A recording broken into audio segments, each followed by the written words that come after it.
A platinum-selling R&B singer from Cobb County learned today he will spend the next 3.5 years in prison. It's like I'm not the same man that I was no more. I'm not the same man that I was no more. Now, these words, sung by Lyfe Jennings, are more than just lyrics. They're a reflection of a journey marked by incredible highs, devastating lows, and a transformation that few could have ever predicted. Lyfe Jennings, once known for his smooth vocals and introspective lyrics, was an R&B sensation, beloved by fans seeking soulful authenticity. But in a shocking twist, Jennings' career took a sharp nosedive, leaving fans stunned and his future in music uncertain. How did a platinum-selling artist become a fallen star? Today, we're going to dive into the story of the incident that sent Lyfe Jennings' career into a tailspin. Chester Jermaine Lyfe Jennings was born on June 3, 1978 in Toledo, Ohio. Growing up in a working-class family as the middle child of 5 siblings, Lyfe's early years were anything but easygoing. His father's death in a shootout when he was just a kid left a lasting impact on him, shaping the themes of struggle and perseverance that would later resonate through his music. Toledo, often described as the city of grit and grind, was the backdrop to Lyfe's formative years. It was in this environment that Jennings learned the harsh realities of life from a young age. But even in the face of adversity, he found solace in music. His early exposure to singing with his brother and cousin sparked a passion that would drive him forward. And Chicago has had a history of being segregated. Together, they formed a group, performing locally and honing their craft. They weren't just kids with a dream. They were young artists determined to make their mark. But as promising as this beginning was, it wasn't going to last. The group disbanded in the early 1990s, leaving Lyfe to navigate his musical aspirations alone, a journey that would soon be interrupted by a life-altering event. The trajectory of Lyfe Jennings' journey took a tragic and irreversible turn in 1992. At just 14 years old, he found himself entangled in an incident that would forever change his life. The streets of Toledo weren't kind to those who showed weakness, and in an attempt to defend his reputation and stand by his friends, he made a decision that would cost him dearly. Seeing revenge against the rival substance dealer, Jennings and a group of friends planned what Lyfe believed to be a simple act of vandalism, targeting a car belonging to their rival. The plan he suggested was straightforward, a show of force without any real harm. But as we often see in life, things don't always go according to plan. On that fateful day, the group arrived at a house on Nebraska Avenue in Toledo. But instead of just vandalizing the car, one of the guys in the group took matters into his own hands and also threw a firebomb into the house. Now that blaze claimed the life of a 25-year-old mom of 6, and a tragedy that was made even more unbearable when the group realized that they had attacked the wrong house. The weight of this mistake was immeasurable. Lyfe's lawyer would later argue that Jennings had no direct role in the firebombing, that he had joined the group under the impression that they were only going to vandalize a car, not hurt anybody. Jennings survived, but the thrice-convicted felon faced a host of charges, to which he pleaded guilty. Several people testified that Jennings' music and his work with prisoners and young people should help convince the judge to give him the minimum. He is much more valuable out engaging young people doing the work that he's doing. 42 months to serve, or that's 3.5 years, the remainder on probation. But he blew it on October 19th, 2008, and his story is not great anymore. He's back to being a criminal. But the gravity of the situation and his presence at the scene implicated him in a crime. Now, the law showed little mercy, despite the defense's argument. Jennings was found guilty of arson and was sentenced to 10 years in prison, a harsh consequence for a young man whose life had only just begun.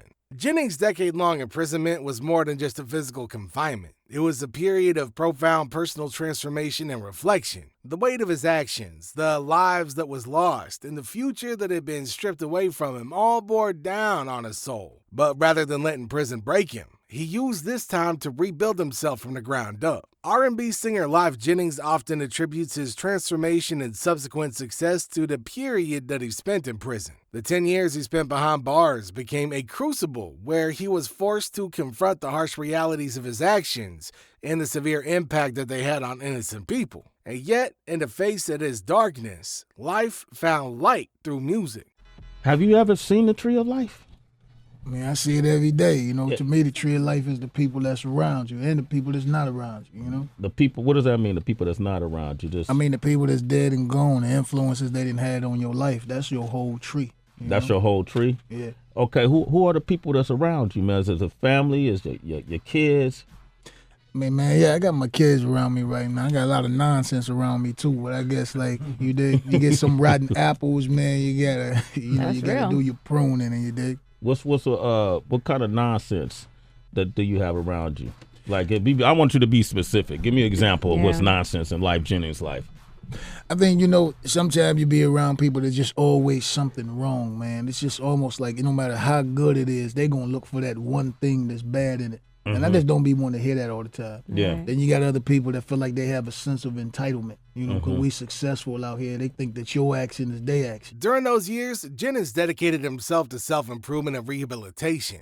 Music, which had always been a part of his life, now became his lifeline. In prison, Lyfe fully immersed himself in music, seeing it as a way to redeem his past mistakes and create a positive future. He initiated music programs for his fellow inmates, provided them with a creative and emotional outlet. These programs not only helped him to develop his musical skills, but also served as a positive influence on others, highlighting the rehabilitative potential of artistic expression. But Jennings didn't stop at just singing. He became a student of music. He taught himself to play the guitar while in prison, a self-taught skill that would become a cornerstone of his musical identity. Along with his growing proficiency in playing the bass and piano, these instruments gave him the tools he needed to fully express his artistic vision. The guitar in particular became integral to his sound, blending seamlessly with his soulful voice and heartfelt lyrics. His voice, which had brought him local notoriety in his youth, was further refined during his time in prison. He spent countless hours practicing and honing his vocal abilities, ensuring that his voice would be a powerful instrument in his musical arsenal.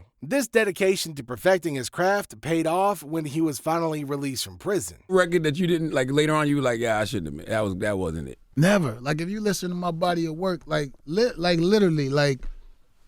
you got to think, what other artist is doing what I'm doing at this time?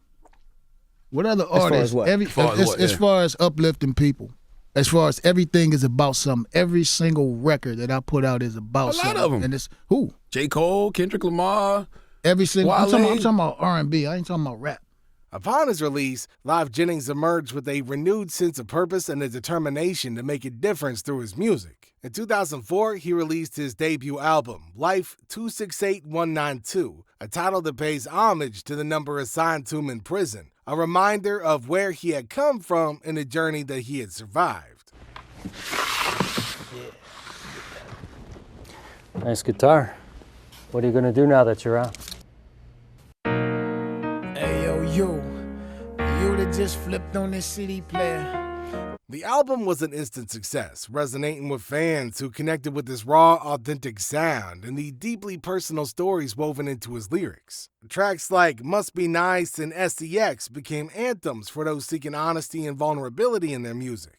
Lyfe Jennings wasn't just another R&B singer. He was a voice of experience, offering wisdom gained through pain and redemption. His music spoke to those who have faced struggles of their own, making him a beloved figure in the R&B community. His ability to tap into the human experience, to speak directly to the soul, was what set him apart. He wasn't afraid to tackle difficult subjects, and his willingness to be vulnerable made his music resonate on a deeper level. But even as he enjoyed the success, the shadow of his past was never too far behind. And despite his initial success, Jennings' career didn't maintain its upward trajectory. The music industry is unforgiving, and as time went on, Lyfe found it increasingly difficult to be more successful.